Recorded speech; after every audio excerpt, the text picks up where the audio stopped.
honra que eu mesmo e a Google Brasil venha à tribuna desse tribunal pedir que ele atualize e renove o seu compromisso histórico com a liberdade de expressão, que é sempre em contextos difíceis. É para isso que ela serve, é nesse momento que ela é necessária. Esse apelo não significa a defesa de que a liberdade de expressão seja limitada. Também não significa que o Marco Civil da Internet seja uma obra legislativa perfeita, atemporal, que deva ser preservado, seja imune a aperfeiçoamentos. Mas antes de chegar a esse ponto, eu gostaria de delimitar que nos parece ser, de fato, objeto da controvérsia, o que o Marco Civil faz, de fato, e o que ele não faz, e porque nos parece que ele é compatível com a Constituição, ainda que se entenda que há regimes melhores. De saída, eminentes ministros, a Google reconhece que a desinformação, os discursos de ódio e outras formas de discurso nocivo são um problema real, na internet e fora dela. Problemas que precedem muito a tecnologia, inclusive. Como Vossas Excelências sabem muito melhor do que eu, essas não são mazelas criadas pela tecnologia. O mundo não vivia num mundo de placidez idílica antes da internet. Na verdade, para ficar só no século XX, temos 2 guerras mundiais, diversos regimes autoritários, totalitários, que manipulavam a informação, controlavam a informação. Tivemos manifestações de genocídio movido por intolerância. No Brasil, tivemos 2 regimes de exceção que manipulavam a informação, em boa medida, iniciados com discursos de desinformação sobre o risco da ameaça comunista. Portanto, não se pode dizer que esses são problemas que a internet tenha criado. Sem falar no racismo pontual, racismo estrutural, machismo e tudo que havia e continua a haver depois da internet. Não cabe, portanto, partir da visão maniqueísta de que as plataformas tenham causado a intolerância, o ódio e a incivilidade. Seria mais fácil se fosse assim, mas não é assim. Sem prejuízo disso, a internet potencializa e amplifica o alcance da liberdade de expressão. Permite que cada pessoa se manifeste de forma direta. E isso, embora seja, na maior parte das vezes, emancipador, também pode ser mais incômodo, também pode evidenciar e colocar em evidência momentos de dissenso, momentos de controvérsia e momentos, sobretudo, de ressentimentos. Mas não é, de forma nenhuma, menos democrático por isso. Tratar a internet, a liberdade de expressão na internet, como intrinsecamente menos valiosa, como um estorvo que deveria ser limitado à maior medida possível, seria um grande erro. Na imensa maioria das vezes, o direito é exercido nos limites da legalidade e esses limites protegem o que é controverso e que deve ser preservado. Sem prejuízo disso, também é fato que discursos ilícitos são também potencializados e seu alcance também pode ser amplificado. De modo que é inevitável e é necessário que esses discursos possam ser coibidos e que os violadores possam ser responsabilizados. Não se defende o contrário aqui. O nosso ponto, é que o artigo 19 não suprime esses limites e não dificulta a responsabilização dos infratores. E por isso mesmo, acabar com o artigo 19 não acabaria com os problemas que nós queremos resolver. Em primeiro lugar, o artigo 19 não cria qualquer tipo de limite, condicionante ou blindagem à responsabilização das pessoas que, de fato, produzem conteúdo ofensivo. E não trata sobre isso. E, ao mesmo tempo, obriga que as empresas guardem dados para que se possa identificar as pessoas que são apontadas como responsável por conteúdo ilícito para que possam, de fato, ser responsabilizadas. A lógica, portanto, é de liberdade com responsabilidade, como preconiza muitas vezes o eminente ministro Alexandre de Moraes. Em segundo lugar, o artigo 19 não impede que conteúdos nocivos sejam removidos sem prévia decisão judicial. Na verdade, essa é a imensa maioria dos casos. E hoje, muito mais do que há 10 anos, quando esses recursos começaram a ser discutidos. Por quê? A imensa maioria, vou dar alguns números da experiência do Google, mas que refletem os números que outras plataformas também trouxeram. No ano de 2023, o YouTube removeu 1.695.261 vídeos no Brasil por violação das suas políticas, que, em grande medida, refletem vedações que estão na legislação. Vão além disso, mas também incorporam essas vedações, como discurso de ódio, violência infantil e outras mazelas conhecidas.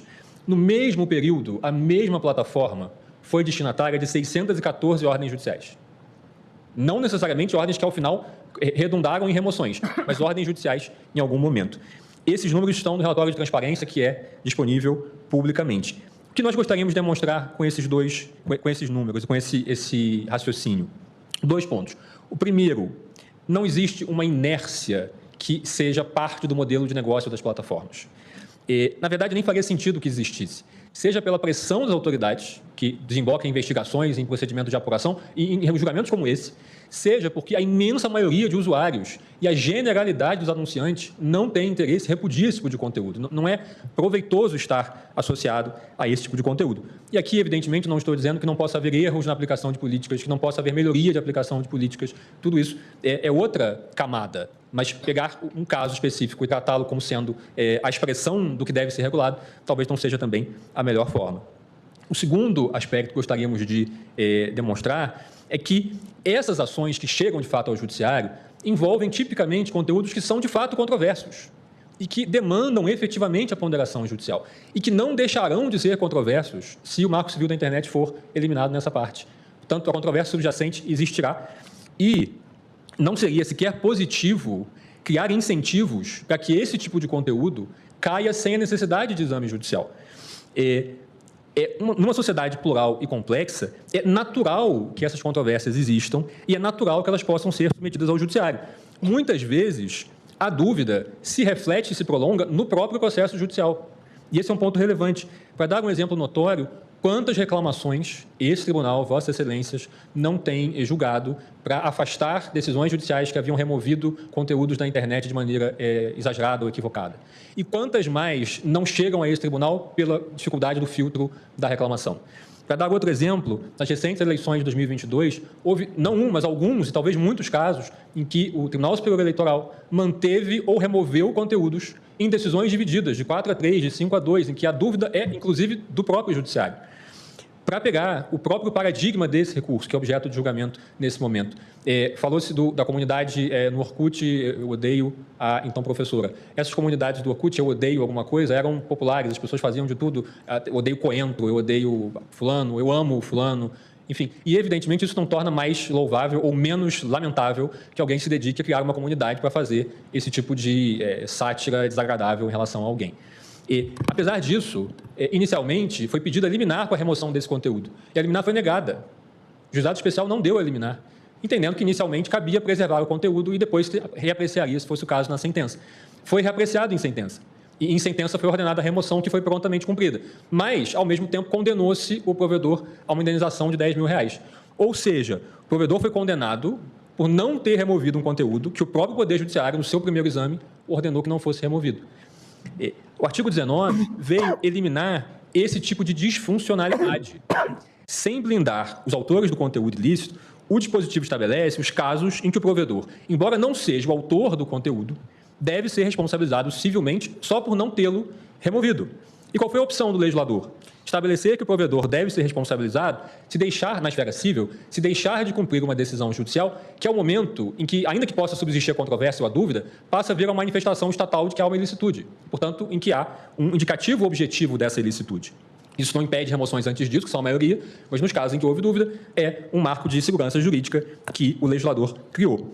Longe de ser heterodoxa, essa opção evita que se crie um incentivo à remoção automática de tudo que seja controverso, de tudo que seja objeto de questionamento, que é justamente aquilo que deve ser preservado.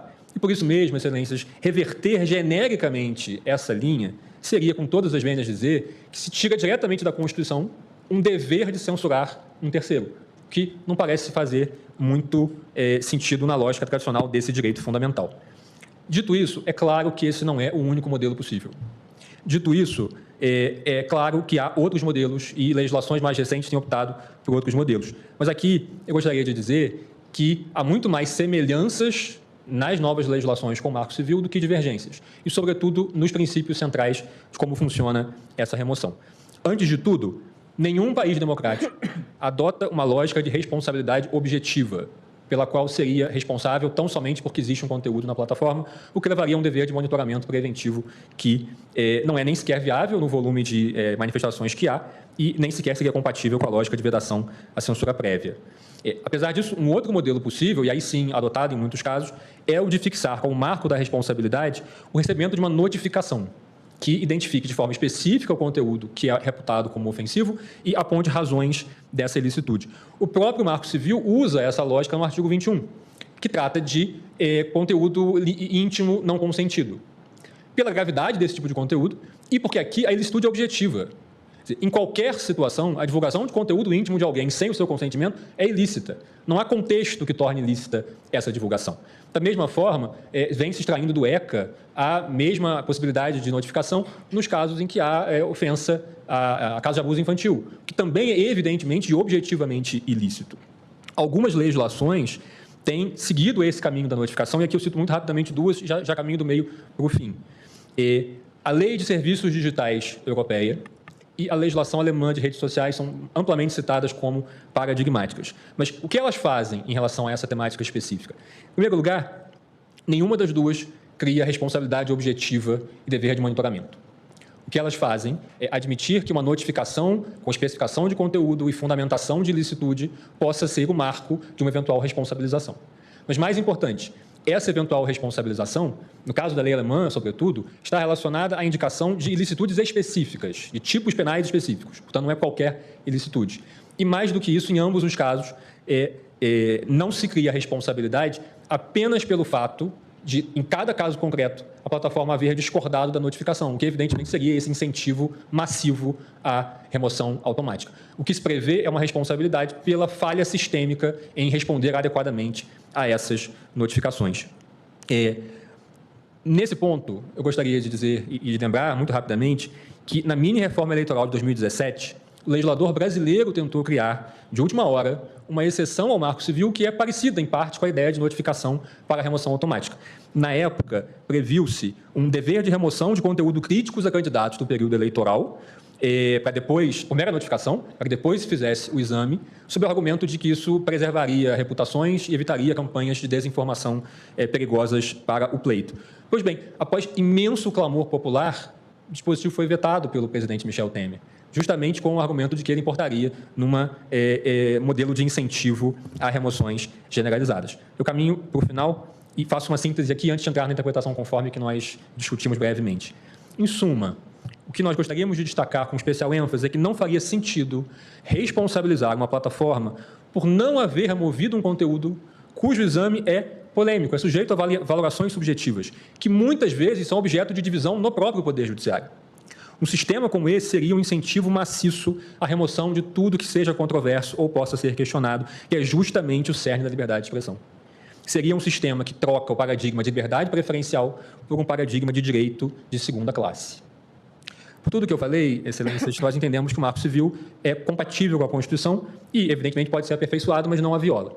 Mas, caso esse tribunal entenda que é necessário e é possível modificar o regime do Marco Civil pela via jurisdicional, o que nós entendemos é que a mudança seria menos traumática e mais compatível com a integridade da ordem jurídica se viesse pela ampliação cautelosa das hipóteses em que se admite a notificação extrajudicial como um marco de responsabilidade civil e que isso tenha parâmetros que evitem a banalização da remoção, a insegurança jurídica e a indução de censura privada. Nessa linha, essas notificações precisam apontar o conteúdo que se reputa ilícito especificamente e não genericamente, para evitar pescarias e coisas do gênero, deve ser fundamentada com remissão a dispositivos legais específicos. Tal como o meu colega que me antecedeu, nós entendemos que o debate legislativo já vinha amadurecendo em torno de alguns temas, como, por exemplo, crimes de abolição violenta do Estado de Direito, tentativas de golpe de Estado, atos de terrorismo ou preparatórios de terrorismo, todo e qualquer tipo de violência ou abuso infantil,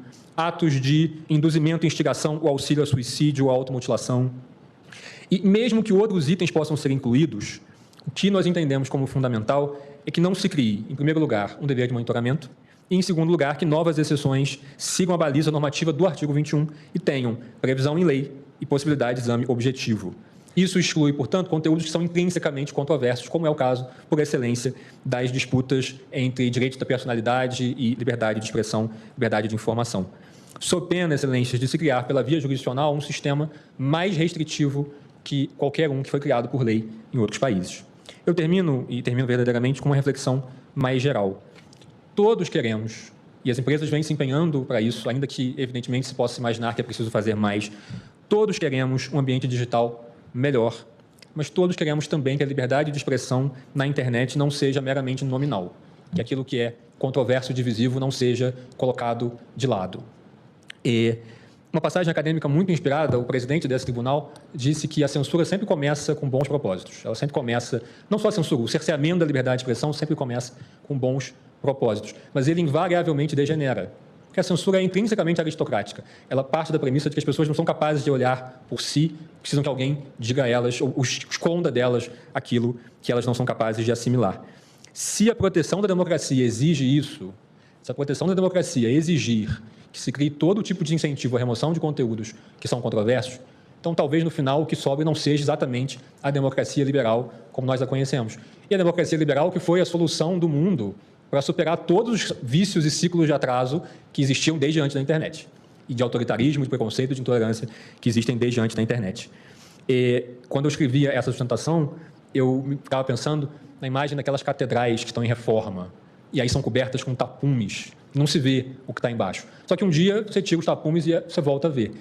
Um sistema que induza a supressão automática, a crítica do que é controverso, seria como colocar tapumes permanentes. E aí, basicamente, as pessoas que observam vão ter que confiar, acreditar que o que está embaixo um dia foi uma grande obra do espírito humano, ainda que não possam mais vê-la. Nós honramos a história desse tribunal, que sempre esteve ao lado da liberdade de expressão, em temas muito difíceis, e temos a certeza e esperamos que o caminho da moderação, do aperfeiçoamento, também prevaleça aqui. Muito obrigado pela atenção de Vossas Excelências e eu agradeço.